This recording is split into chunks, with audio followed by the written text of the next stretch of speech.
saya pengen tahu dari sisi teman-teman, gimana kalau selama ini kalian manfaatkan perangkat yang sudah kalian miliki. Yang dimaksud sini perangkat apa, Pak? Perangkat software, hardware? Perangkat perangkat hardware dari yang laptop, terus telepon juga, silakan. Bahkan untuk software juga, kalau misalnya pakai boleh juga dikasih tahu, sharing. Silakan, kapan?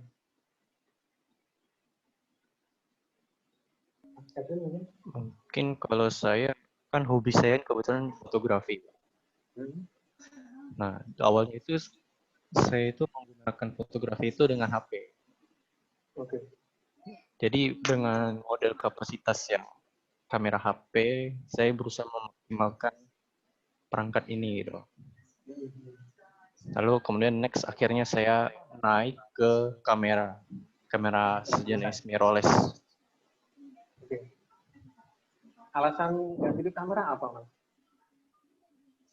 Mungkin masalah sebenarnya saya itu kadang dapat job gitu loh di fotografi.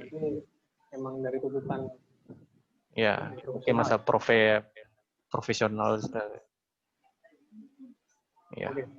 Mungkin yang lain dari selain kamera tadi, untuk handphone, selama ini pakai handphone sama laptop tadi ya? Untuk apa aja? Baik untuk yang kerja, untuk hiburan, ataupun apa, silakan. Saya pengen tahu juga.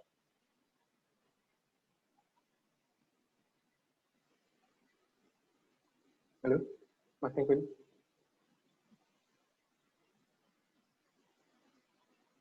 Halo. Ini kedengeran apa enggak? Gimana, Pak? Iya. Tadi kan kamera ya, sudah sama sebutkan. Ya. Nah, saya pengen tahu untuk mungkin yang dari yang lain, selain kamera sama smartphone. Itu kan hanya untuk mengambil gambar ya. Untuk kebutuhan-kebutuhan lain yang sudah sampai lakukan apa selama ini? Penggunaan HP ya? Banyak sih, Pak. Untuk masalah perangkat ya.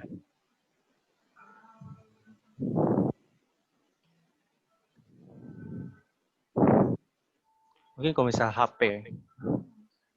Kalau HP itu kadang lebih ke ini sih. Saya makanya dalam ya media sosial, chatting. Bisa ya memudahkan apa ya? Segala sesuatu deh, kayak misalnya kita bisa banyak belajar dari perangkat itu, belajar secara otodidak, kan banyak, jadi banyak sumber. Berarti lebih ke arah ini ya, berhubungan melalui chatting sama media sosial, terus browsing juga. Ya, browsing internet. Juga bisa metode belajar di situ. Sama kayak sekarang saya sedang pakai laptop. Kita lagi Zoom bersama. Jadi artinya kita belajar menggunakan perangkat ini juga. Sarana ini ya, belajar melalui telepon. Ya. Oke. Mungkin ada tambahan lain sebelum aku ganti ke yang lain.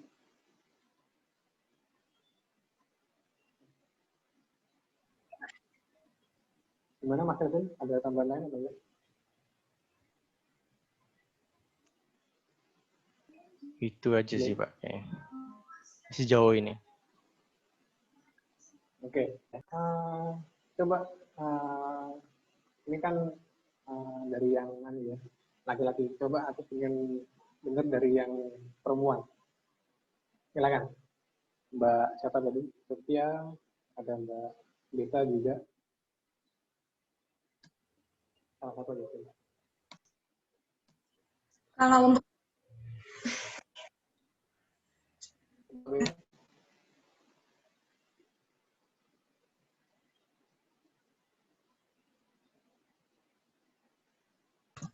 Kalau untuk perangkat itu sendiri kan yang sering digunakan itu handphone.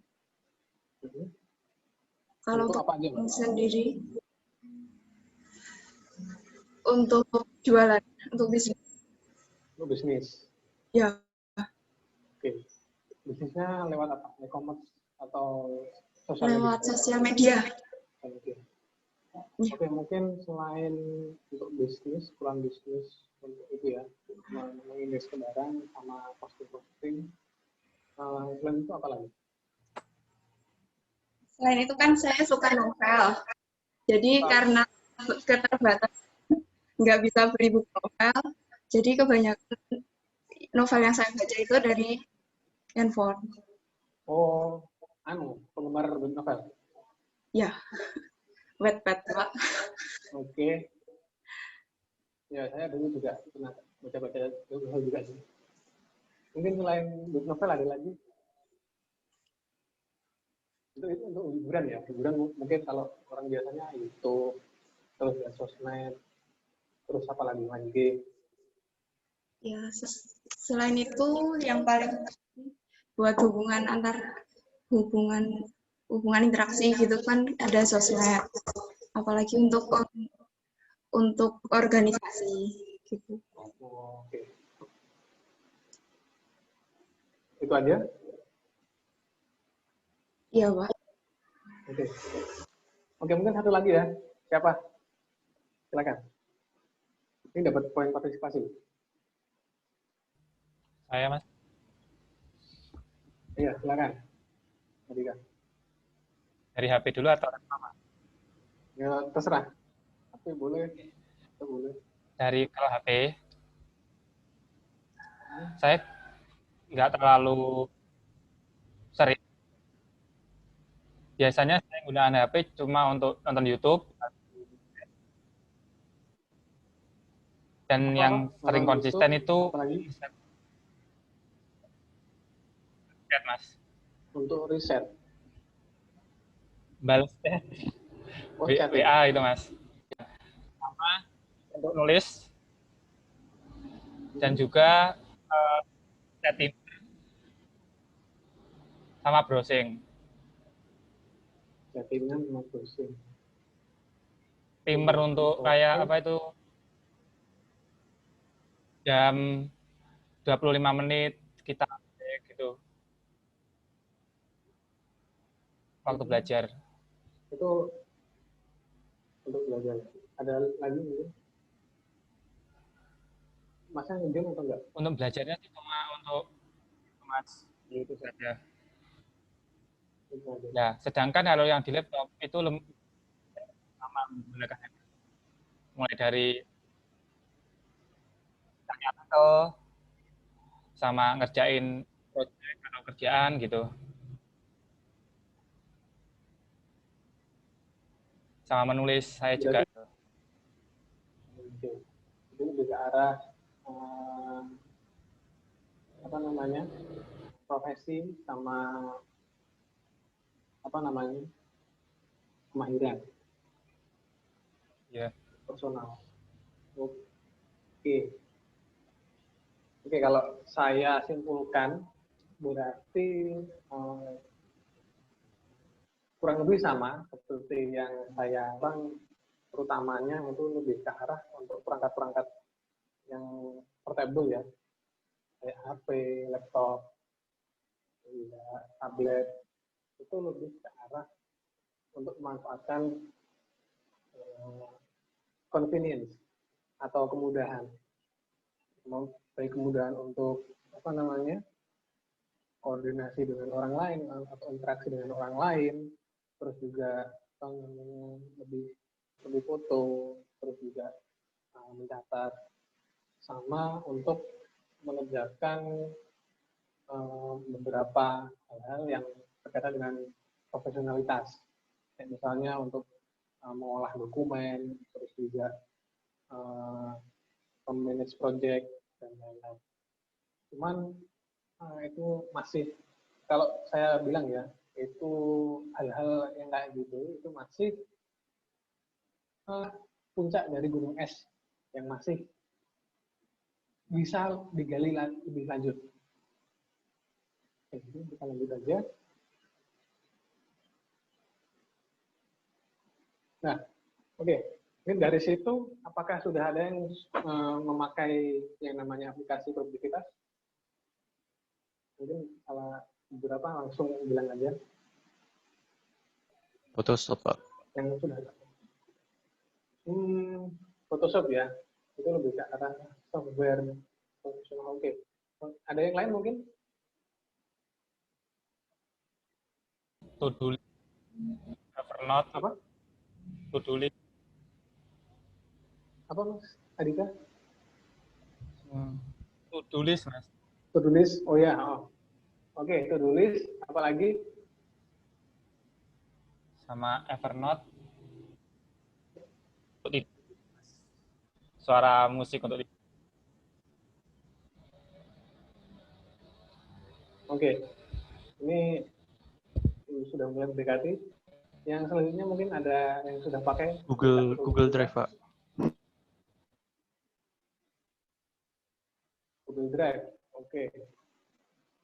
Apalagi?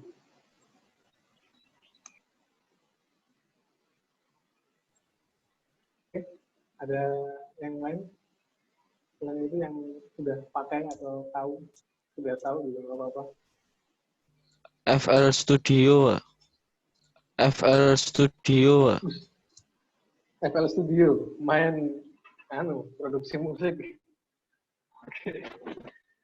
Yang dimaksud, nah ini saya jelaskan ya. Jadi yang dimaksud tentang produktivitas ini lebih ke arti sebuah sebuah deliverables yang dalam arti itu untuk pekerjaan yang harus dikasihkan ke klien, bukan. Jadi yang dimaksud produktivitas ini lebih ke arah mengelola dan memanfaatkan aplikasi tersebut untuk manajemen dan meruntut seluruh kebutuhan kita dan mempermudah akhirnya dari situ. Kalau misalnya kita lihat istilah production ya, production di multimedia itu lebih ke arah ya video production, terus juga desain production. Kalau yang tadi yang nyebut FL Studio siapa tadi? Nah, itu lebih ke arah musik production. Nah, itu bukan yang dimaksud tentang produktivitas. Jadi yang tadi saya maksud tentang produktivitas itu lebih ke arah ini ya, hari atau rutinitas sehari-hari untuk bagaimana caranya lebih memudahkan proses kita nanti ke depan. Oke, dari sini mungkin ada yang masih bingung tentang membedakan antara software production dengan aplikasi produktivitas.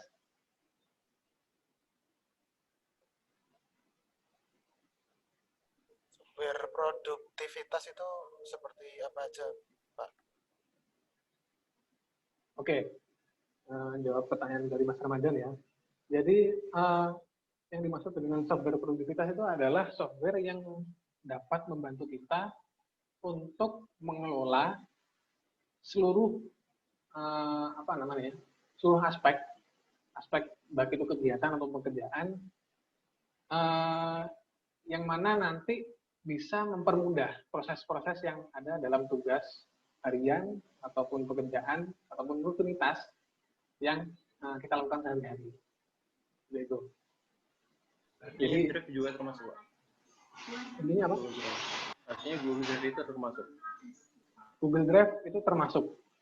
Karena apa? Di Google Drive ini nanti punya fungsi yang namanya aksesibilitas, juga ada integrasi sama kemampuan untuk integrasi atau kolaborasi. Nah, itu nanti akan saya jelaskan di pertemuan-pertemuan berikutnya. Oke, mungkin dari sini ada pertanyaan lain. Sebelum saya lanjut.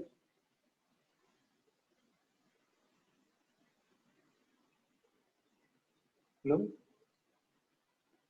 Nah, kalau belum, mungkin saya kasih tahu ya. Jadi, mungkin selama ini teman-teman sudah familiar dengan yang namanya aplikasi produktivitas ini. Cuman karena tadi ya, kesadaran di masyarakat tentang penggunaan utilisasi dari perangkat yang masih minim, ini akhirnya banyak fungsi-fungsi yang sebenarnya bisa sangat-sangat membantu kita dalam melakukan pekerjaan harian kita atau rutinitas harian kita, akhirnya itu nggak termanfaatkan. Jadi kita punya potensi di pedalaman kita yang begitu besar, cuman karena kita nggak tahu apa sih kegunaan dari aplikasi yang sudah keinstall di HP yang waktu kita beli baru, ini kok aplikasinya malah menu-menuin seperti itu biasanya. Nah, cuman dari situ karena pandangan kita masih terlalu belum jauh tentang wawasan tentang aplikasi produktivitas ini, akhirnya aplikasi yang tadi pre-install itu tadi dihapus. Padahal itu memiliki fungsi dan fitur-fitur yang sangat powerful. Nah, jadi sangat disayangkan kalau misalnya orang-orang yang tadi install aplikasi yang sudah ada bawaan ya, itu akhirnya hilang dan lupa ataupun sama sekali tidak digubris sama sekali, akhirnya tidak terpakai untuk dimanfaatkan di keseharian kita. Lanjut. Nah, selanjutnya saya akan menjelaskan tentang skill versus alat. Mungkin dari sini sudah ada gambaran dari rekan-rekan apa yang akan saya bahas di sini.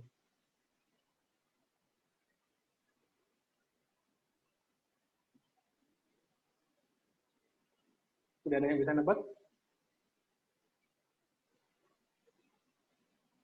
Belum ada? Pasti aplikasi, Mas. Aplikasi untuk meningkatkan skill dan alat untuk produktivitas mungkin. Kurang tepat, Mas Adida.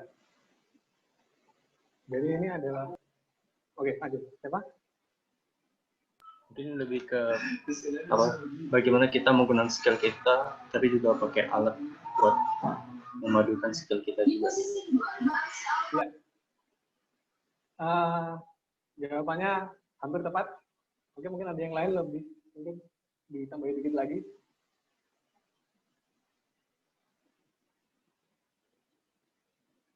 Biar lebih tepat, siapa? Ayo.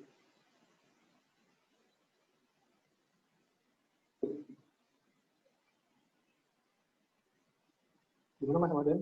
Ini kayaknya lagi tidak. Oh, oke. Yang lain mungkin belum ada. Oke. Oh, kita saya lanjut. Jadi nggak diragukan ya kalau teknologi ini sudah jadi bagian integral dari kehidupan kita, yang mana kita gunakan sebagai alat ya untuk meningkatkan produktivitas kerja atau harian kita. Namun dari skill versus alat ini, manakah yang lebih penting menurut rekan-rekan? Skill, Pak. Skill, oke. Yang lain mungkin ada punya pendapat yang berbeda? Dua-duanya, Pak. Oke, dua-duanya, ada yang bilang dua-duanya. Mungkin Mbak Sutia tadi mau jawab. Gimana? Kalau saya sih lebih ke alat sih. Kalau skill kan bisa dilatih dengan alat itu. Lebih ke arah. Mungkin. Oke, boleh. Saya terima.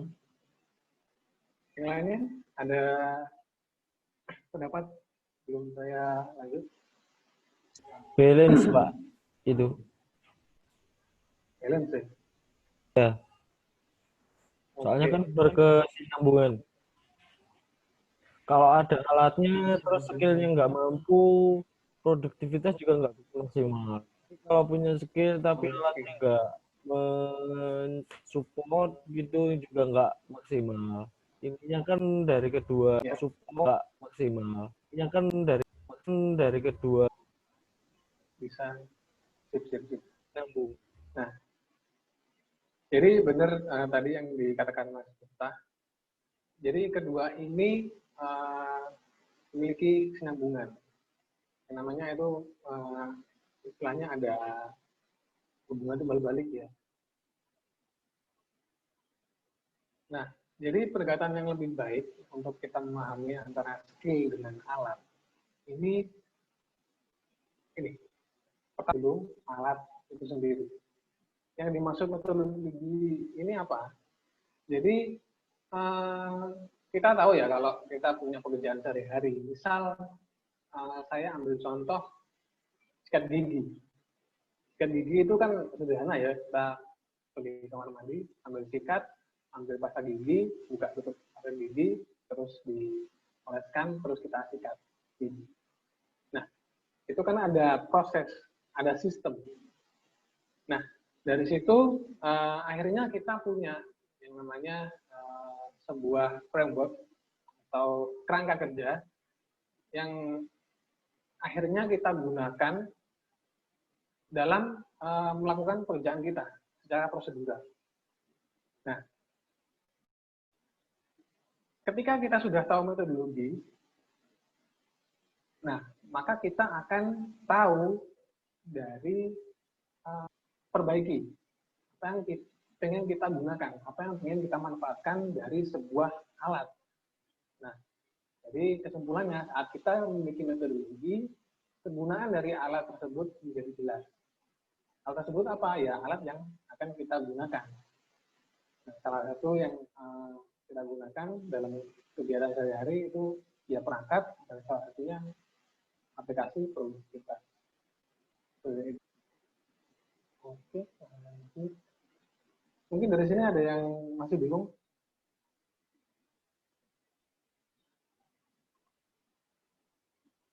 Halo rekan-rekan.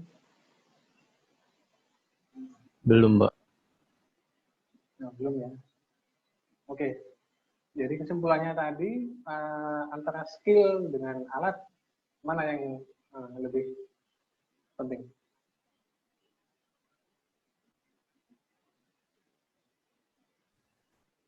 Gimana? Kalau dari yang barusan lewat, pendekatan lebih baik itu adalah metodologi dengan kegunaan, itu berarti lebih menitik beratkan kepada alat gitu, Pak. Lebih menitik beratkan ke Alat alat. daripada skill, ya.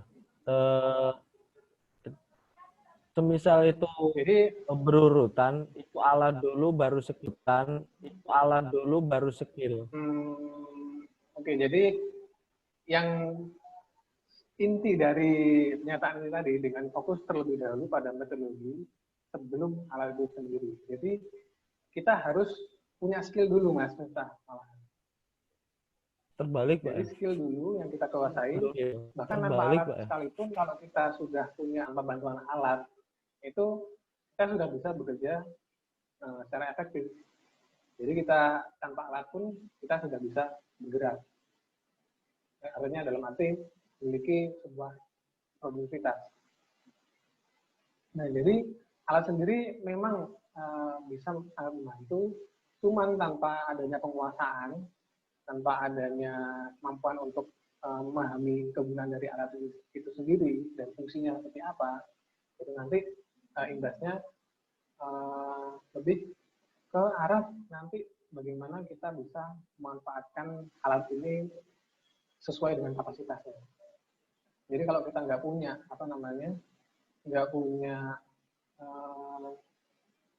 gambaran tentang fungsi, tentang manfaat dari alat tersebut untuk menunjang pekerjaan kita, ya percuma. Gitu. Jadi yang penting. Oke. Nah, terus pertanyaan selanjutnya muncul. Terus bagaimana saya tahu sekarang butuh alat? Mungkin ada yang bisa menjawab pertanyaan ini. Memang kalau saya punya alat ini sebenarnya gimana sih? Nah, mungkin ada yang bisa menjawab mungkin. Masalah ada banyak faktor sih. Mungkin disebutkan salah satu aspek atau faktor yang Mas Kevin tahu. Biasanya itu ada kebutuhannya itu mendesak. Biasa kayak gitu. Kayak lagi tiba-tiba butuh, atau mungkin ketika kita mengerjakan sesuatu ada yang berat gitu kan. Terus kita butuh alat yang bisa memudahkan itu. Masalah kebutuhan. Ya. Dari kebutuhan ya. Oke, mungkin ada pendapat yang lain? Bagaimana kita tahu waktu ketika butuh alat?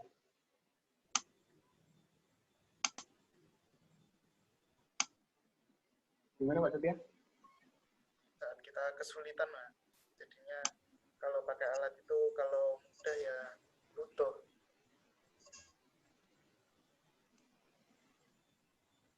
Oke. Saat menemukan masalah mungkin. Contohnya mau menghitung, kan kalkulator kan lebih mudah. Oh iya. Oke. Mungkin ada yang lain? Kapan kita tahu untuk saat kita butuh alat? Ada yang lain? Mungkin belum ada, nggak ada ya? Ya. Jadi kita tahu kita butuh alat ini untuk apa? Kapan sih kita akan membutuhkan alat atau sebuah alat? Jawabannya ada di sini. Ini cara penganalisanya. Pertama, ini. Benar tadi yang dikatakan Komandan sama Mbak Setia, kita punya masalah spesifik yang ingin kita selesaikan. Jadi, apa sih masalah yang pengen kita cari solusinya agar nanti masalah itu terpecahkan atau kita dapat solusinya. Terus, pertanyaan kedua ini adalah apa yang sedang berlangsung saat ini. Jadi ketika kita sudah punya masalah, selanjutnya kita identifikasi ini yang sedang kita hadapi saat ini apa.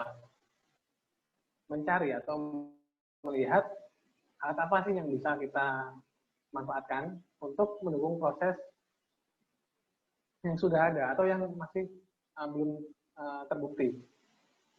Jadi kalau misal kita punya teras kotor gitu ya, oke, saya berarti butuh sebuah alat untuk membersihkan. Sekarang saya punyanya kemoceng. Nah, apakah itu alat yang tepat untuk menyapu teras yang kotor? Kan enggak.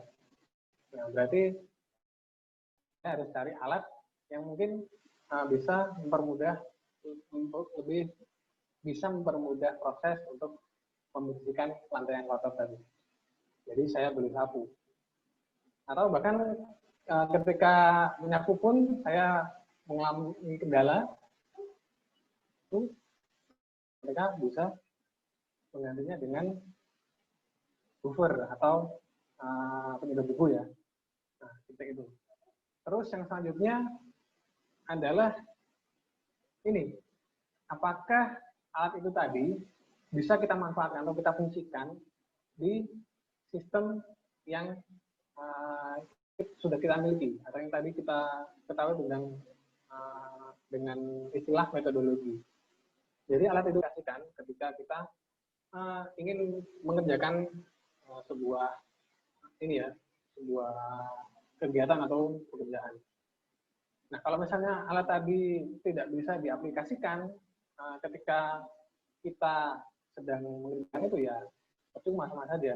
Jadi ketika tadi saya bilang, oke, saya butuh penyedot debu, tapi saya di tempat saya nggak ada listrik. Berarti itu ya. Untuk cara menganalisanya ada 4 ini tadi. Pertama, kita tahu masalahnya yang ingin kita selesaikan. Kedua, identifikasi apa saja yang kita hadapi. Terus ketiga, ini melihat bagaimana alat yang baru ini bisa mendukung proses yang sudah ada atau yang belum terbukti berhasil. Dan yang keempat, ini adalah bisa dikonversi atau enggak yang akan kita apply atau kita jalankan. Oke, mungkin dari sini ada pertanyaan, ada yang masih bingung? Itu untuk yang dikonversi, Pak, itu maksudnya bagaimana, Pak? Itu maksudnya bagaimana, Pak? Nah, dikonversi ini lebih ke arah pengaplikasiannya, Mas. Jadi misal, ini ya, karena metodologi setiap orang itu beda-beda atau kebutuhan beda-beda, ini saya analogikan, coba contohkan ini. Saya punya adonan gandum. atau tepung gandum. Nah, adonan ini saya berikan ke 2 orang. Yang satu ke tukang martabak, satu ke tukang pizza. Nah, jelas ketika mereka saya suruh untuk makanan, terus si tukang martabak akan itu ya, lempar-lempar di arah meja sampai tipis, terus dijadikan martabak. Terus yang tukang pizza tadi akan menggiling atau digulung dengan tangan ya, bentuk dengan tangan. Nah, dari situ kita tahu bahwa metodologinya beda, walaupun alatnya sama. Jadi ada, nah di situ kita tahu ini bisa diaplikasikan di situ. Jadi itu Mas yang dimaksudkan dengan konversi. Jadi adonan tepung tadi itu ketika saya berikan ke tukang martabak jadi martabak, konversinya ke martabak. Kalau yang ke tukang pizza tadi jadinya pizza. Itu.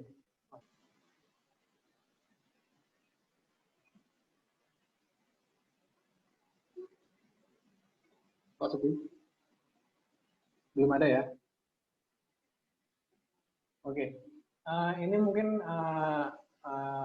memang banyak tulisan ya. Memang di awal ini poin-poinnya lebih saya arahkan ke arah teoritis. Jadi untuk selanjutnya teman-teman nggak usah khawatir karena lebih ke arah praktik ya. Besok ke pertemuan 2, 4, 5 sama selanjutnya. Nah, ini ada yang bisa menjelaskan tentang ini intisari dari quotes yang saya display ini. Rekan-rekan dari materi yang sudah saya jelaskan tadi. Ada yang bisa menyimpulkan?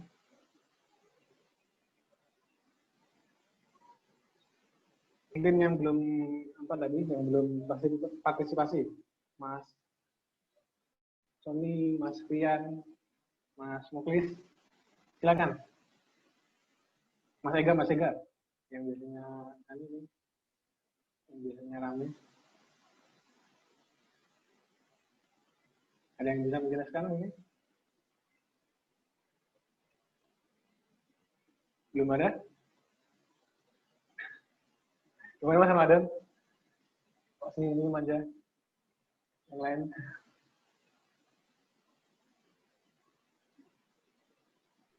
Harus di-translate dulu. Oke, boleh. Kalau translate dulu boleh, nggak apa-apa. Silakan.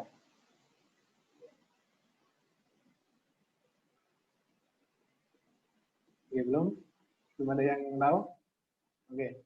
Jadi ini tadi kaitannya dengan yang tadi saya sampaikan ya, antara skill dengan metodologi, antara skill dengan alat.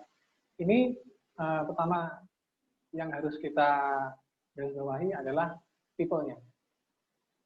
Jadi kita nggak mungkin mewujudkan sesuatu tanpa adanya peranan dari individu atau orang.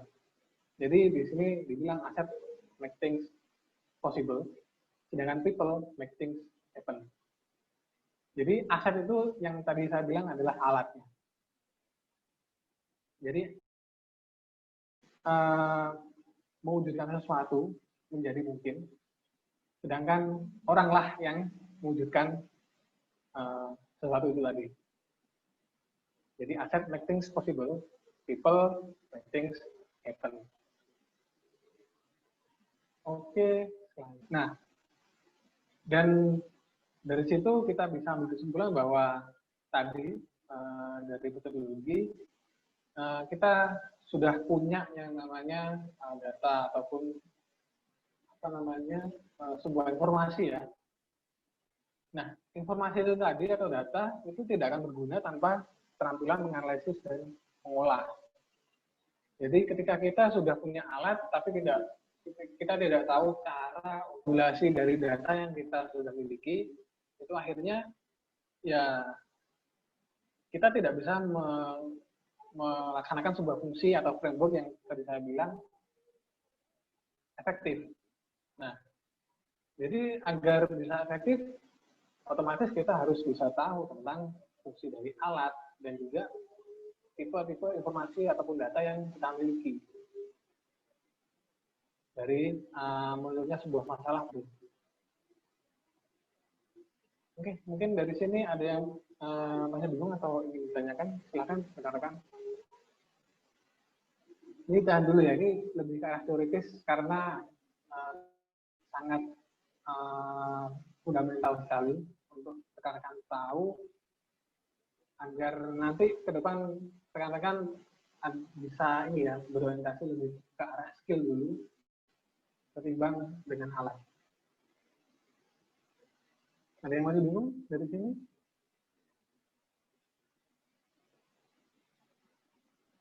Kalau nggak ada yang bingung, saya tanya loh. Gimana, ayo?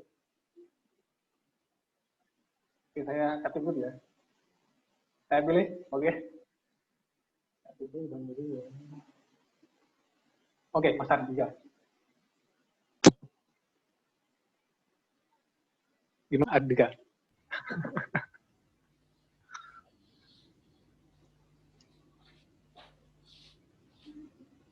Oke, saya tanya ya.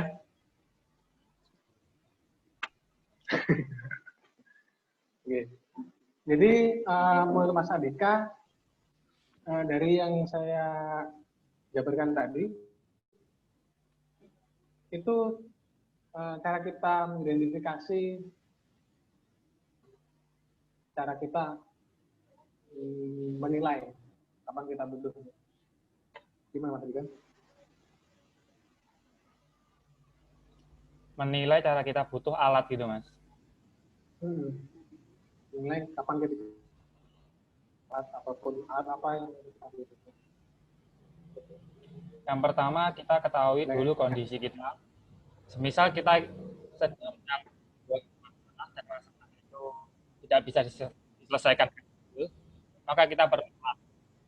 Lalu yang kedua, kita juga perlu tahu kita punya skill, apakah itu sudah efektif, apakah itu sudah lebih produktif, dan apakah itu bisa ditingkatkan. Jika bisa mengetahui pertanyaan itu dan jawabannya, itu kita butuh sebuah alat yang lebih baik lagi.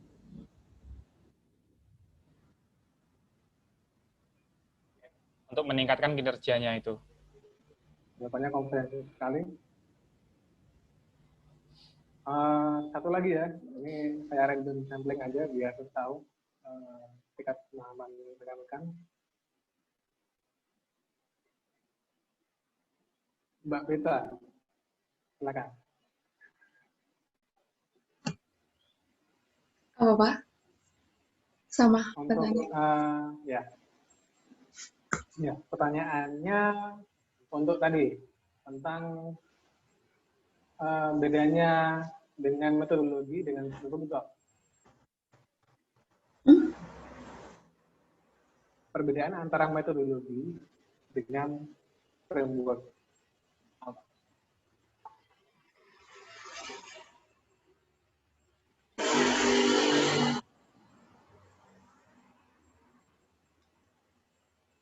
Halo?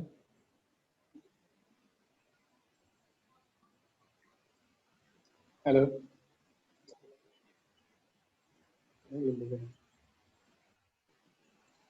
Mungkin saya alihkan ke yang lain ya. Suaranya jenengan putus-putus, Pak. Ya, saya alihkan ke yang lain, mungkin Mbak Septianingrum bisa menjelaskan tadi pertanyaan yang saya lontarkan. Apa bedanya Metodologi framework ya. Kalau metodologi kan prosesnya atau cara melakukannya, mungkin framework itu alatnya gitu. Ini masih belum ke ranah alat, soalnya dua ini masih ke arah skill. Apa metodologi? Kalau metodologi, prosesnya, cara melakukan framework itu, itu framework gitu. Kalau metodologi apa? Itu sudah dijawab Pak. Itu yang framework berarti. Iya. Untuk prosesnya itu framework. Cara kerja. Kalau framework ya cara kerja bisa. Kalau metodologinya yang masih belum dijawab. Apa ya? Itu saya jelaskan. Ya. Belum tahu, Pak. Masih bingung, masih jumbo. Gerah ya. Oke. Pendekatan itu lebih ke arah cara kita menganalisa ataupun mengolah pendekatan. Jadi yang tentang contohnya tadi lebih ke yang itu adonan. Pendekatannya kemana? Lebih ke arah si tukang martabak atau kang pizza, ya? Akan beda. Oke, lanjut ya. Oke, ini kita lanjut ke fitur alat produktivitas. Nah, di sini ada 4 yang utama. Pertama ini adalah kolaborasi dan delegasi. Yang kita tahu kalau misalnya teman-teman sudah pernah coba Google Drive, itu kan ada fitur bagikan ya. Nah, dari situ ini file yang ada di folder Drive bersama tadi. Terus, nah itu namanya kolaborasi. Dari situ mungkin ada yang sudah pernah ini pakai Google Dokumen. Sudah ada yang pernah pakai? Saya, Mas. Pernah. Nah, udah pernah ya. Itu pakai sendiri atau pakai bersama? Kalau biasanya spreadsheet. Oke, spreadsheet. Itu pakai sendiri atau bersama? Bersama. Sama. Jadi sudah pernah coba ini ya, kolaborasi bareng untuk mengerjakan dalam satu spreadsheet? Iya. Sudah. Buat kerja biasanya. Sudah, Mas. Kerja biasanya. Oke. Nah, itu yang tadi dinamakan kolaborasi ya. Jadi ketika kita bisa bekerja dalam suatu suatu platform di mana kita bisa bekerja secara simultan. Itu kita namakan ini yang namanya fitur kolaborasi. Nah, sedangkan delegasi ini lebih ke arah nanti memberikan kewenangan ke rekan-rekan sejawat kita, entah itu dalam tim ataupun dalam dalam sebuah grup atau divisi. Terus yang kedua ini adalah integrasi dan sinkronisasi. Mungkin ada yang bisa menjelaskan poin kedua ini, integrasi dan sinkronisasi?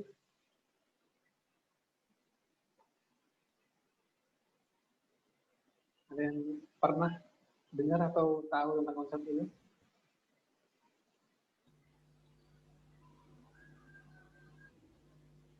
Kuncinya kan terhubung, Mas, saling terhubung. Oke ya, saling terhubung. Itu namanya integrasi. Oke. Nah, sinkronisasi itu semua mendapatkan data yang waktu yang sama. Oke.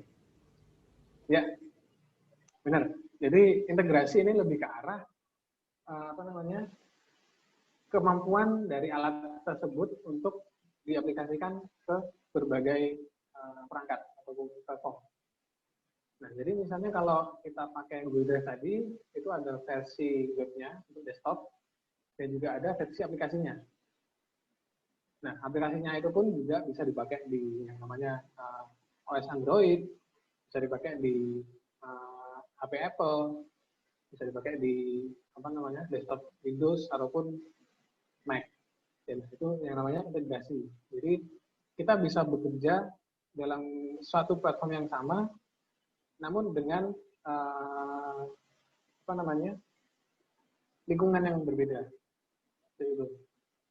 Itu yang namanya integrasi. Sedangkan sinkronisasi ini benar tadi yang katanya Mas Adika, itu dimana kita bisa mengakses data-data yang sudah kita buat ataupun kita ubah di berbagai perangkat lain.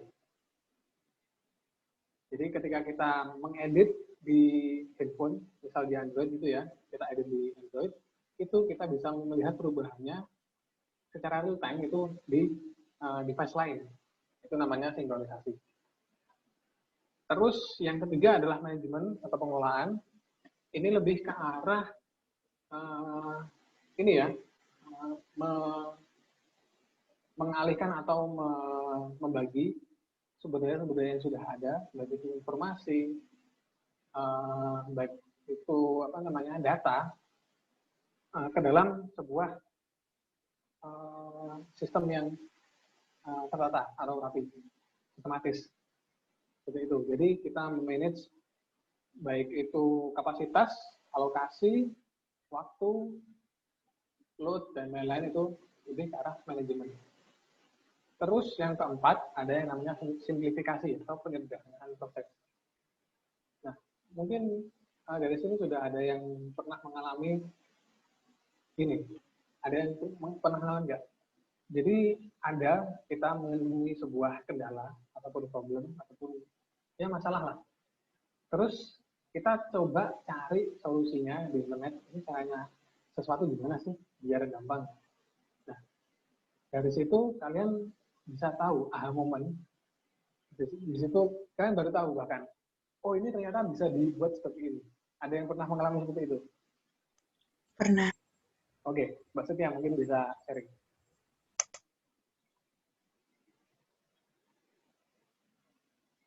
Monggo Mbak Setia, silahkan. Ya, monggo. Silakan Mbak Setia. Mbak Eka ya. Bentar Pak. Banyak saya lupa. Pernah sih.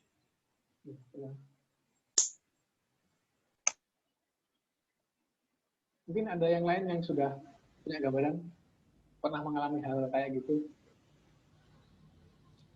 Saya Mas Adika. Silakan. Contohnya, dulu saya basicnya elektronika listrik ya Mas ya di itu. Dan saya pernah juga kontrol tepatnya. Nah, awalnya itu mengajarkannya menggunakan kontrol admin. Terus saya cari. Dan kontrol admin itu sebenarnya udah lama. Jadi kalau kita mau nyambungkan atau membuat sebuah alat, itu terlalu kualitas. Dan repot masukkan program. Terus saya coba cari alternatif di Google dan alhasil sebuah alat baru dengan cara teknik baru, yaitu Arduino, gitu Mas. Jadi menurut saya kan juga salah satu penyederhanaan proses juga dan manajemennya juga lebih baik lagi. Ya.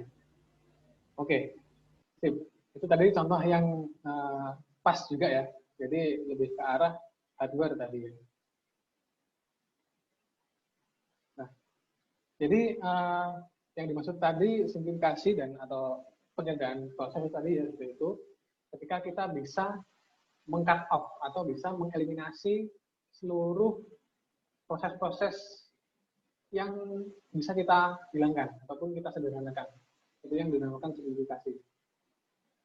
Jadi misal contoh yang relevan apa ya? Contoh misal, nah kalau kita mau jus, zaman dulu kan kita harus marut dulu ya, marut buahnya ataupun apa namanya bahannya dulu atau sayurnya, lalu terus kita peres baru kita minum. Kalau sekarang kita bisa menyederhanakan proses itu pakai blender. Nah, Beli Mas. Ya, blender itu tadi alat. Kalau misalnya kita mau buat jamu sekarang kita pakai blender, perlu bikin apa namanya pakai alat parutan segala, pakai saringan nggak perlu. Kita langsung blender sudah pot. Mungkin dari sini ada yang mungkin masih bingung ataupun belum jelas. Ada masih yang belum aktif tadi, siapa? Mas Muklis, Mas Sony, silakan. Ayo. Atau Mas Rian. Halo Pak, Ya. Gimana? ada suaranya Pak. Ada.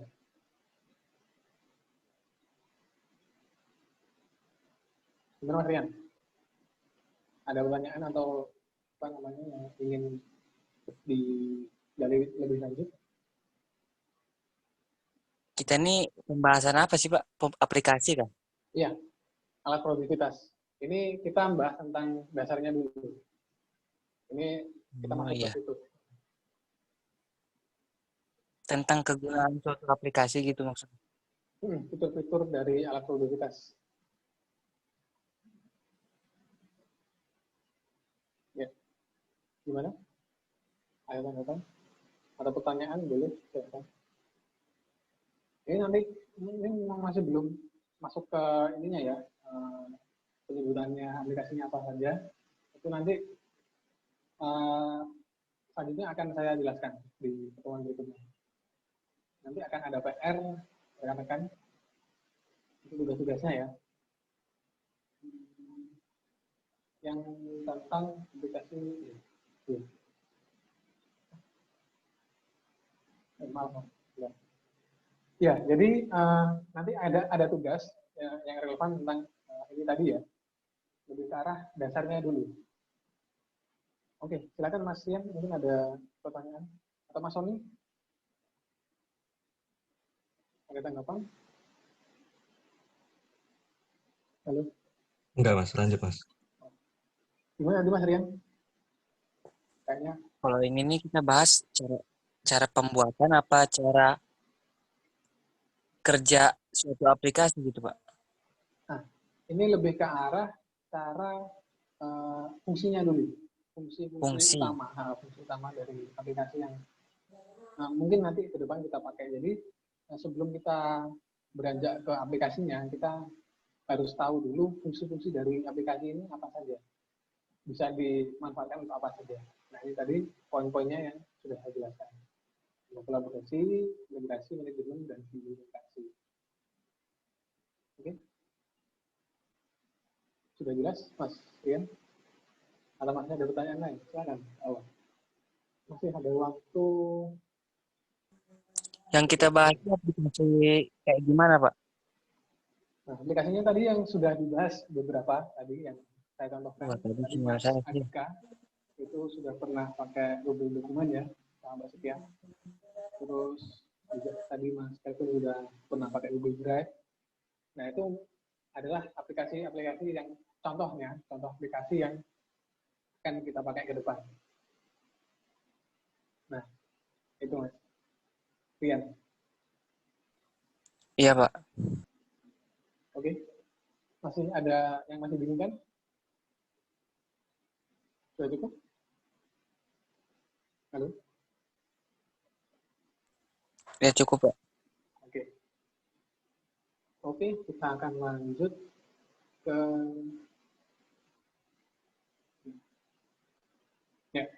Google ya.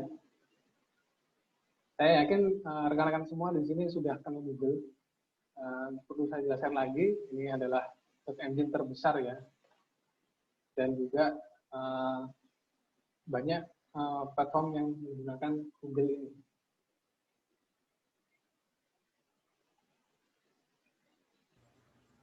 Oke, di sini mungkin rekan-rekan sudah ada yang menginstal aplikasi-aplikasi yang ada di layar ini. Ini cuma sebagian kecil aja sih. Nanti saya akan bahas aplikasi lain yang berkaitan dengan produktivitas. Jadi nggak terbatas cuma di Google aja. Sudah ada yang punya? Gmail sudah pasti ya. Beberapa sudah Pak. Ya. Google Keep yang aja nggak? Google Keep sudah pernah?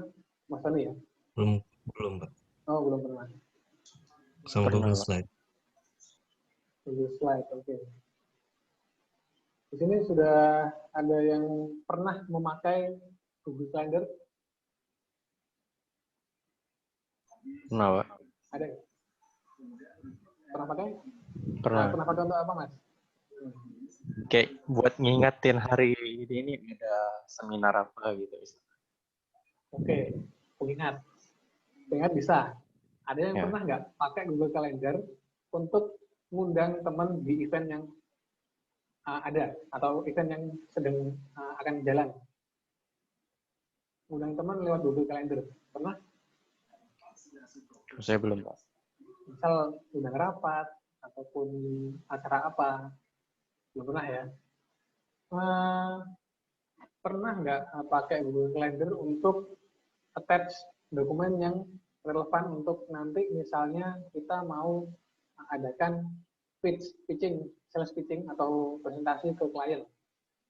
Nah, itu kita sudah buat jadwalnya kapan, kliennya siapa aja, kliennya kita undang, rekan kerja kita juga kita undang, file yang relevan untuk acara itu juga kita masukkan ke dalam attachment. Sudah ada yang pernah buat kayak gitu? Belum ya? Belum. Nah, itu yang tadi saya bilang bahwa boundary ataupun batasan-batasan dari pemanfaatan aplikasi produktivitas ini sebenarnya sangat luas. Nah, kita nanti akan breakdown ya satu-satu dari beberapa aplikasi ini untuk kegunaan seharian kita ataupun kegunaan profesional kerja kita. Nah, mungkin juga ada satu lagi yang jadi ya. Saya mau tanya coba di sini ada yang pernah ngetik pakai mulut, dikte?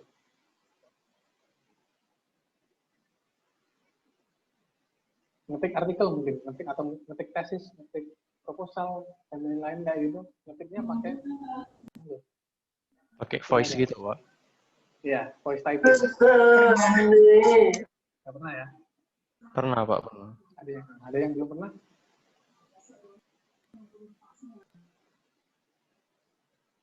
Biasanya cuma iseng coba. Ya. Kayak bisa kafe terdekat di sini mana gitu.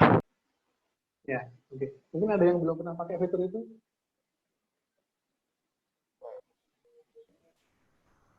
Belum, Pak. Belum pernah ya? Nah, Belum ini pernah. nanti akan sangat membantu ya ketika kita masih belum terlalu menguasai mengetik 10 jari. Nah, ini bisa kita gunakan untuk alternatif, untuk memudahkan tadi. Berarti masuk ke poin mana tadi? Yang kolaborasi tidak? Yang manajemen tidak? Berarti yang terakhir ya, itu adalah masuk ke poin simplifikasi. Jadi ketika kita bisa mengetik tanpa menyentuh keyboard, itu adalah salah satu contoh simplifikasi untuk pekerjaan kita. Nah, dan dari situ akhirnya kita bisa lebih produktif lagi. Dalam arti ketika kita mengetik itu mungkin hanya menghasilkan 500 kata per menit, tapi dengan mendikte kita bisa menghasilkan 2.500, 5 kali lipatnya. Nah, di sini mungkin ada yang karakter orangnya extrovert gitu, jadi bicaranya nyablak langsung was-was. Oh gini. Nah, itu ide mengalir terus. Nah, kalau itu diimbangi dengan kemampuan mengetik yang baik, 10 jari yang baik itu bisa kita mengimbangi itu. Tapi kalau misalnya kemampuan mengetik kita terbatas, sedangkan ide yang kita miliki di kepala ini ada banyak yang ingin kita sampaikan, itu kita bisa memakai yang namanya tadi voice typing. Nah, itu nanti fitur tadi voice typing itu bisa dipakai di Google Docs, di Google Keep, sama di Android. Bahkan di Android ini lebih canggih lagi, kita bisa voice typing sekaligus translate. Sudah ada yang pernah nyoba kayak gitu? Belum ada ya. Jadi kita ngomong bahasa Jawa, pas kita dikte tadi itu sudah langsung ke translate, misal ke bahasa Indonesia ataupun ke bahasa Inggris. Nah, itu nanti kita akan eksplor lagi di pertemuan berikutnya. Ini ada banyak ya. Kalau rekan-rekan pengen melihat produk-produk aplikasi Google, ini bisa dilihat di ini ya, about the Google/products. Itu nanti ada banyak produk Google yang masih belum saya display di sini. Nah, pertama kenapa harus Google? Jadi kenapa saya pilih Google sebagai aplikasi produktivitas utama ini? Karena sudah ada di banyak lini ya, ada di sini, di sana. Artinya di Android ada, di Apple ada, di Mac ada, di Windows ada. Nah itu, dan kita nggak bisa menghindari gitu. Bahkan istilah googling itu sudah apa ya, mendarah daging ketika kita pengen tahu sesuatu ataupun penasaran dengan sesuatu. Wes googling wae wes. Yo wes itu pokoknya di Google dulu aja. Kalau ketemu ya baru tanya. Gitu-gitu. Nah, terus alasan selanjutnya tadi ya ada 4. Kalau ini saya jelaskan lagi. Pertama ada aksesibilitas. Kita bisa akses di mana saja, kapan saja, dan dalam genggaman. Bahkan dalam ujung jari kita bisa akses. Terus integrasi itu dari satu akun yang kita miliki itu bisa kita gunakan di seluruh perangkat kita dan di berbagai kebutuhan. Terus yang ketiga ini kita mudah ya mengaplikasikannya, simple karena UI dan UX-nya dari aplikasi Google ini sangat sederhana dan user friendly. Itu jadi sebuah poin yang penting juga ketika kita ingin menggunakan aplikasi produktivitas. Terus yang terakhir adalah kolaborasi ya, itu memungkinkan kerjasama tim ataupun rekan kerja kita yang lainnya. Nah, ini kita akan untuk pertemuan berikutnya ya, kita akan praktek langsung. Ini sekarang jam 12.04. Nah, ini mungkin saya bikin flashcard aja ya. Jadinya cuma intermezzo aja. Jadi rekan-rekan yang belum punya Google Chrome, saya wajibkan untuk menginstal ya Google Chrome. Ini nanti untuk fitur voice typing supportnya hanya di Google Chrome. Jadi kalau kalian pakai Mozilla, pakai Safari atau Opera, browser-browser yang kayak gitu di apa namanya di laptop itu nggak akan support voice typing yang tadi saya jelaskan tadi. Ini Google Chrome wajib untuk misalnya saya rasa sudah bisa semua ya bagi Google Chrome.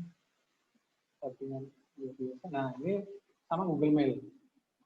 Saya rasa semua sudah punya Gmail semua di sini. Ada yang masih belum punya? Kayaknya nggak mungkin deh, nggak punya. Gimana? Ada yang masih belum punya Gmail? Sudah punya semua ini kalau gitu. Nah, sudah punya ya. Oke. Oke. Sudah punya. Terus, nah ini nanti dari salah satu tugas sekarang harus punya Gmail. Ini saya rasa juga sudah tahu semua cara-caranya. Google Drive juga kalau bisa. Nah ini Google Drive. Ini untuk di Android kalian install ini ya aplikasinya Google Drive. Ini karena presentasi lama akhirnya logonya belum saya ganti. Jadi aplikasi Google sekarang sudah mengalami perombakan. Itu warna-warnanya sudah ikut sama Google. Jadi logonya nggak kayak gini lagi Google Drive. Nah itu kalian install di handphone Google Drive dan untuk di laptop. Kalau kalian punya G Suite, ada yang punya G Suite di sini? G Suite belum ada. Nah kalau punya G Suite kalian bisa pakai Google Drive File Stream. Itu lebih ke arah kayak ini sih, Drive khusus untuk laptop kalian. Cuma nanti kita integrasi juga sama Google Drive-nya. Nah, kalau yang punya akun Gmail reguler yang domainnya gmail.com, kalian bisa pakai backup and sync. Sudah install semua di sini backup and sync? Backup apa, Pak? Backup and sync. And Ya. Coba saya cari ini. Backup and sync.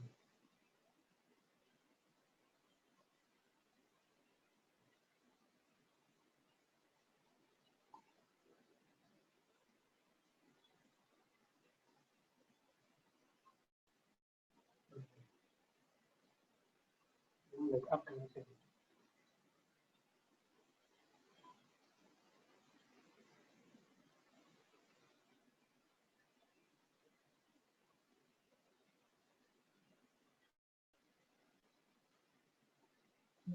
Ya.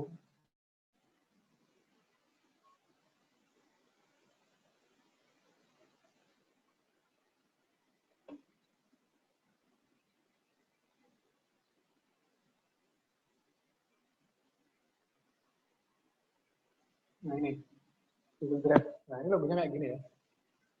Ini bisa masuk ke ini google.com/drive/download.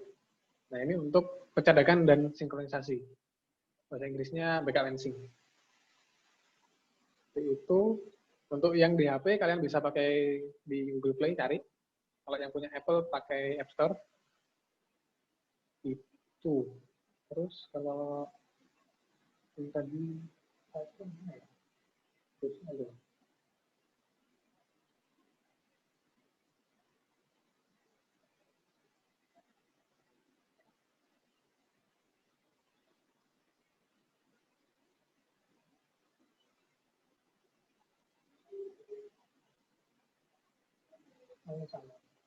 Nah, ini kalau misalnya kalian sudah punya akun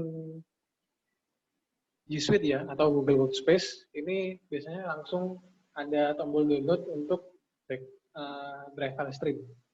Jadi bedanya backup and sync sama drive file stream ini nanti kalian lebih enak di drive file stream. Soalnya ketika kalian mengedit file di drive yang ada di Video Explorer ini, coba saya buka ya. Nah, ini contohnya. Nah, ini ada drive file stream. Nah, ini adalah Google. Ini aksesnya bisa dilihat di sini.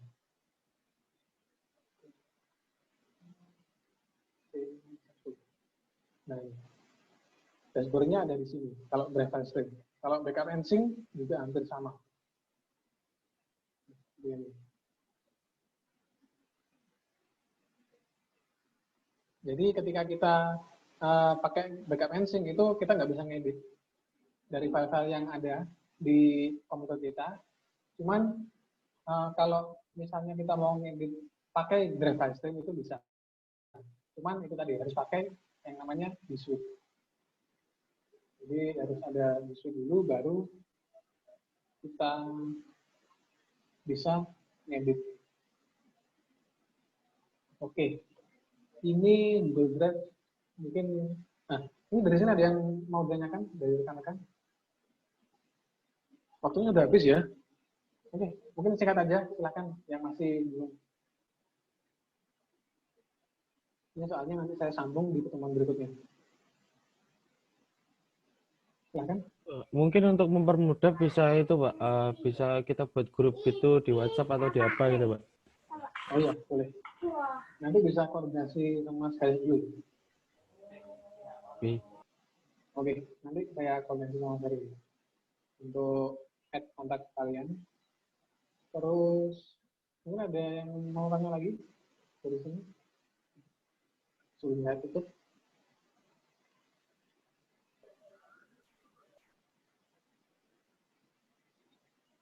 Cukup, Pak. Cukup ya? Yang lain mungkin? Nanti besok Cukup. saya akan jelaskan. Harus di-download apa aja, Pak? Ya, yang harus dulu tadi, itu tadi, ada, ini tugasnya ini ya. Aku lali. Bentar. Tugas. Nah, ini nih.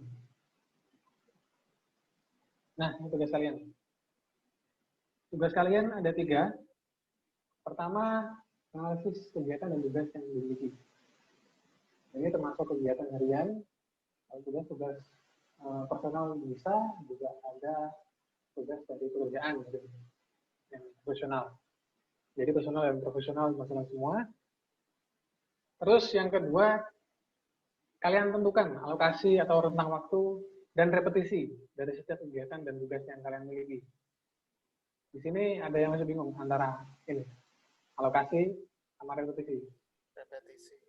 Nah, repetisi itu pengulangan. Kalau alokasi itu seberapa lama? Paham ya? Jadi misal tadi saya contohkan saya gigi. Sikat gigi saya butuh 5 menit. Repetisinya setiap 3 hari sekali. Seperti itu. Nah, itu nanti disusun dalam bentuk tabel ya. Kalian boleh pakai spreadsheet, entah itu di Google Sheet ataupun di Excel ataupun di Word, di mana aja lah pokoknya. Nah, itu nanti bisa dikumpulkan 1 hari sebelum kuliah dimulai ya. Berarti hari Selasa. Ya. Jadi Rabunya pagi saya evaluasi. Itu untuk tugas yang pertama dan kedua, disusunnya dalam bentuk tabel, tabelnya terserah di mana aja. Nah, terus yang ketiga ini buat admin Google, yang tadi saya jelaskan. Sama kalau bisa ini ya, install juga, install aplikasi-aplikasi Google yang tadi saya display. Tapi yang utama mungkin Gmail, Google Drive, sama Google Doc. Gitu. Oke. Mungkin ada pertanyaan sebelum saya akhiri di sini. Itu untuk kegiatan dan tugas yang dimiliki itu ada durasinya nggak, Pak? Maksudnya misal 1 hari atau berapa gitu. Lah ya, durasi itu masuk ke ini, alokasi atau rentang waktunya. Durasi. Jadi bebas itu, Pak ya? Iya, terserah. Itu nanti tergantung tugas atau kegiatan yang sampean buat. Misal kuliah, alokasi waktunya per hari, misal ada berapa jam, gitu. Durasinya berapa jam. Nah, repetisinya mungkin berapa hari sekali atau berapa minggu sekali, seperti itu. Iya, iya Pak. Ya. Udah ya. Oke, mungkin ada yang lain yang bingung untuk tugasnya. Jadi tugasnya itu kayak buat jadwal gitu, Pak. Jadwal kegiatan. Iya, ini lebih ke arah, pertama bukan buat jadwal. Ini kalian identifikasi kegiatan dulu. Kegiatan yang kalian miliki apa saja, nah baru di situ kalian taruh kayak tadi, alokasi waktunya berapa, terus teknisnya berapa kali. Nah, syukur-syukur kalau kalian sudah bisa buat jadwal langsung di Google Calendar. Itu boleh juga kalau di Google Calendar. Oke. Sudah jelas, Mas Kevin? Ya, Pak. Oke. Terima kasih, Pak. Oke, mungkin selanjutnya dari rekan-rekan yang lain masih bingung ataupun belum jelas, silakan. Halo Pak. Ya, Mas Rian. Kalau kegiatan itu kan sehari-hari kita kan ya Pak. Yang Ya. sama tugas itu apa Pak? Yang apa? Kan kalau kegiatan pagi ini saya belajar, nanti siang saya pergi kemana kan? Iya. Kalau tugas itu yang kayak gimana Pak? Kalau tugas sebenarnya sama sih. Kalau kegiatan itu kan biasanya banyak yang rutin, ya kan? Ya. Kalau Jadi tugas ini itu kan ada beberapa yang rutin, ada yang nggak rutin, seperti itu. Itu mungkin bisa dimasukkan ke dalam tugas kalau yang nggak rutin. berarti nanti judulnya beda. Silakan, fleksibel aja. Maksudnya Jadi kegiatan beda, tugas beda. nggak perlu dikasih keterangan kegiatan atau tugas gitu sih. Pokoknya ya nama kegiatan atau tugasnya aja langsung. Apa-apa. Samain aja ya.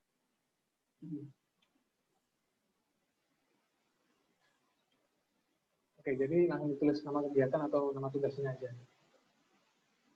Oke, mungkin ada pertanyaan lain? Terakhir ya, ini sudah lewat waktunya. 5 menit.